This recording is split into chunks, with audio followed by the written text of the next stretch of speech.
General గా ఏ age వాళ్ళకి ఎక్కువ ఈ వైరస్ సోకే అవకాశం ఉందంటారా? అసలు ఈ వైరస్ యొక్క లక్షణాలు ఏంటి? సో నార్మల్గా human metapneumo virus extremes of age గ్రూప్స్లో వస్తుంది. సో మీ ఎక్స్ట్రీమ్స్ ఆఫ్ ఏజ్ గ్రూప్స్ అంటే చిల్డ్రన్స్లో లేదంటే చాలా ఏజ్డ్ వాళ్ళ పేషెంట్స్లో ఈ వైరస్ నుంచి ఇన్ఫెక్షన్ రావడం ఛాన్సెస్ ఎక్కువ ఉంది. సో చిల్డ్రన్స్లో generally 2 to 5 years of age, especially school going చిల్డ్రన్స్లో అట్లా ఈ ఇన్ఫెక్షన్ స్ప్రెడ్ అవ్వడం రిస్క్ అంటే ఎక్కువ ఉంది. దాని తర్వాత ఎల్డర్లీ ఏజ్ గ్రూప్లో, especially people more than 60 years, లేదంటే మీ యంగ్ ఏజ్ బట్ మీకు హై రిస్క్ కండిషన్స్లో వస్తారంటే, ఎస్పెషలీ అన్కంట్రోల్డ్ షుగర్స్, లేదంటే క్రానిక్ స్టిరాయిడ్ యూస్ పేషెంట్స్, అట్లా వాళ్ళ పేషెంట్స్, లేదంటే ఎవరికైనా ఆల్రెడీ లంగ్స్లో previous lung condition, COPD, asthma, ILD అట్లా ఏదైనా ఇబ్బంది ఉంటే ఆ సబ్ గ్రూప్ ఆఫ్ పేషెంట్స్లో ఈ ఇన్ఫెక్షన్ నుంచి మనకు డ్యామేజెస్ రావడం రిస్క్ అంటే ఉంది. బట్ నార్మల్ హెల్తీ పేషెంట్స్లో it will be mostly a sub clinical infection. Sub clinical infection అంటే మీకు ఇన్ఫెక్షన్ వస్తుంది, బట్ ఆ ఇన్ఫెక్షన్స్ నుంచి మీకు ఎక్కువ సిమ్టమ్స్ ఏం ఉండొద్దు. మెయిన్గా చిల్డ్రన్లో, లేదంటే ఎల్డర్లీ పేషెంట్స్లో, లేదంటే హై రిస్క్ పేషెంట్స్లే మనకు సిమ్టమ్స్ ఎక్కువ అనిపిస్తుంది. అండ్ కోవిడ్ వచ్చినప్పుడు లాక్డౌన్ పెట్టే సిచ్యువేషన్ కూడా వచ్చింది మనకి. ఇప్పుడు ఈ వైరస్ కూడా అంత ప్రమాదకారేనా? అంటే దీని వల్ల కూడా లాక్డౌన్ వరకు వెళ్ళే ఛాన్సెస్ ఉన్నాయా? ఎట్లా మీకు ముందే చెప్పినాను, ఈ వైరస్ కొత్త వైరస్ కాదు. సో ఈ వైరస్ నుంచి మన దగ్గర చాలా డేటా ఆల్రెడీ ఉంది ఈ వైరస్ గురించి. సో ఈ వైరస్ కోసం మనం భయపడే ప్రకారం అవసరం ఏం లేదు. సో లాక్డౌన్ లేదంటే అట్లా కోవిడ్లో ఎట్లా అయింది అట్లా అవడం సిచ్యువేషన్ అంటే చాలా చాలా రేర్. ఎందుకంటే ఈ వైరస్ మోస్ట్ ఆఫ్ ద పేషెంట్స్లో మైల్డే ఉంటుంది. ఈ వైరస్ సిమ్టమ్స్ ఏముంటుందంటే మనకు జలుబు, తుమ్ములు, లేదంటే కొంచెం దగ్గు, లేదంటే బాడీ పెయిన్స్, ఫీవర్, అట్లా సింపుల్ సిమ్టమ్సే మనకు చాలా వరకు చాలా పేషెంట్స్లో వస్తుంది. ఒకవేళ మీకు ఇమ్యూనిటీ చాలా తక్కువ ఉంటే, లేదంటే మీకు ఆల్రెడీ ప్రయర్ లంగ్ కండిషన్స్ ఉంటే, అన్కంట్రోల్డ్ ఆస్మా, సిఓపిడి ఉంటే ఆ పేషెంట్స్లో సివియర్ న్యూమోనియా రావడం ఛాన్సెస్ అంటే ఉంది.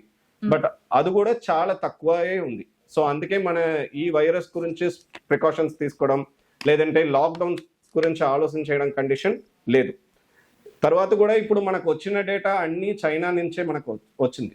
సో ఇండియాలో ఇప్పుడు ఏ హ్యూమన్ మెటాన్యూమో వైరస్ కూడా ఎక్కువ ఏం రిపోర్ట్ అవ్వలేదు. సో దీని గురించి మనం ఇప్పుడే ఆలోచన చేయడం, లేదంటే భయపడడం అంటే ఇట్ ఇస్ అన్నెసెసరీ అండి. కోవిడ్ వచ్చినప్పుడు ఏదైతే ఉందో దానికి దగ్గు కావచ్చు, జలుబు కావచ్చు, ఫ్లూ, ఇదంతా కూడా కంటిన్యూ అవుతూ వచ్చింది. అండ్ ఈ వైరస్ వస్తే వాళ్ళు కోలుకోవడానికి ఎన్ని రోజులు టైం పడుతుంది? దీనికి ఎలాంటి మెడిసిన్స్ ఉంటాయి? సో నార్మల్గా ఈ ఇన్ఫెక్షన్ వచ్చిన తర్వాత మీకు 3 days to 6 days సిమ్టమ్స్ ఉంటుంది. సిమ్టమ్స్ ఏముంటుంది అంటే ముందే చెప్పినాను కదా, అట్లా జలుబు, తుమ్మలు, బాడీ పెయిన్స్, తర్వాత ఫీవరు, ఈ అన్ని సిమ్టమ్స్ రావడం ఛాన్సెస్ అంటే ఉంది. సో ఈ వైరస్ లేదంటే వేరు ఒక వైరస్ కూడా ఉంది, రెస్పిరేటరీ సిన్సైటియల్ వైరస్ అంటే పిల్లలలో నార్మల్గా వస్తుంది. ఆ 2 వైరస్లో డిఫరెన్షియేట్ చేయడం అంటే చాలా డిఫికల్ట్. టెస్ట్ నుంచే మనం డిఫరెన్షియేట్ చేయొచ్చు. సో ఓవరాల్ మనకి ఎట్లా రొటీన్గా వింటర్ సీజన్స్లో ఫ్లూ వస్తుంది, అట్లే ఈ వైరస్ నుంచి కూడా మనకు సిమ్టమ్స్ వస్తుంది. సో అందుకే మన దీని గురించి భయపడే ఏం అవసరం లేదు. తర్వాత నార్మల్గా 4-5 రోజుల్లో సెల్ఫ్ లిమిటింగ్ ఉంటుంది. సెల్ఫ్ లిమిటింగ్ అంటే మీ ఎక్స్ట్రా ఏం మందులు దీనికోసం ఇవ్వడం కూడా అవసరం లేదు. మన రొటీన్ ఫ్లూ కోసం ఎట్లా మీరు రొటీన్ సపోర్టివ్ మెడిసిన్స్ వేసుకుంటారే, అట్లా మీకు జ్వరం ఉంటే జ్వరం కోసం ట్రీట్మెంట్ తీసుకోవడము అట్లా మనం వేసుకుంటే కూడా ఆటోమేటిక్గా ఈ వైరస్ నుంచి ఉంటే సిమ్టమ్స్ తగ్గుతుంది. సో స్పెషల్గా ఈ వైరస్ కోసం ఎక్స్ట్రా యాంటీవైరల్ మెడిసిన్స్ అంటే మనం ఏం వేసుకోవడం కూడా అడ్వైసబుల్ కాదు. సో మన ఓవరాల్గా 4 to 5 daysలో ఈ వైరస్ వచ్చిన తర్వాత అన్ని సిమ్టమ్స్ కూడా మన ఆటోమేటిక్గా రికవర్ అయిపోతుంది.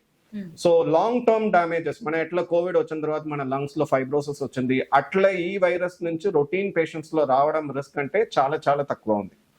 Only in extremes of cases చాలా పేషెంట్స్లో, ఒక్క పేషెంట్లో మనకు బ్రాంకియలైటిస్ అంటే, ఎస్పెషల్లీ చిల్డ్రన్స్లో బ్రాంకియలైటిస్ అంటే ఒక ప్రాబ్లం రావచ్చు. బ్రాంకియలైటిస్ అంటే మన శ్వాస తీసుకోవడం పైప్లో ఇబ్బంది రావడం అంటే ఛాన్సెస్ ఉంది. దాని తర్వాత కొంచెం పేషెంట్స్లో, especially either extremes of age లేదంటే ఇమ్యూనో కాంప్రమైజ్ పేషెంట్స్లో సివియర్ న్యూమోనియా రావడం కూడా రేర్ ఛాన్స్ అంటే డెఫినెట్గా ఉంది. అందుకే మన ఎక్స్ట్రీమ్స్ ఆఫ్ ఏజ్ గ్రూప్లో ఉంటే పాపులేషన్ లేదంటే ఎవరికైనా ఆల్రెడీ ప్రయర్ ఇమ్యూనో కాంప్రమైజ్డ్ ఉంటే పేషెంట్స్ కొంచెం ఎక్స్ట్రా ప్రికాషన్స్ తీసుకోవడం అడ్వైసబుల్. బట్ రొటీన్ హెల్తీ పేషెంట్స్ లో అంత సివియర్ ఇన్ఫెక్షన్ రావడం ఛాన్సెస్ అంటే చాలా చాలా తక్కువ ఉంది.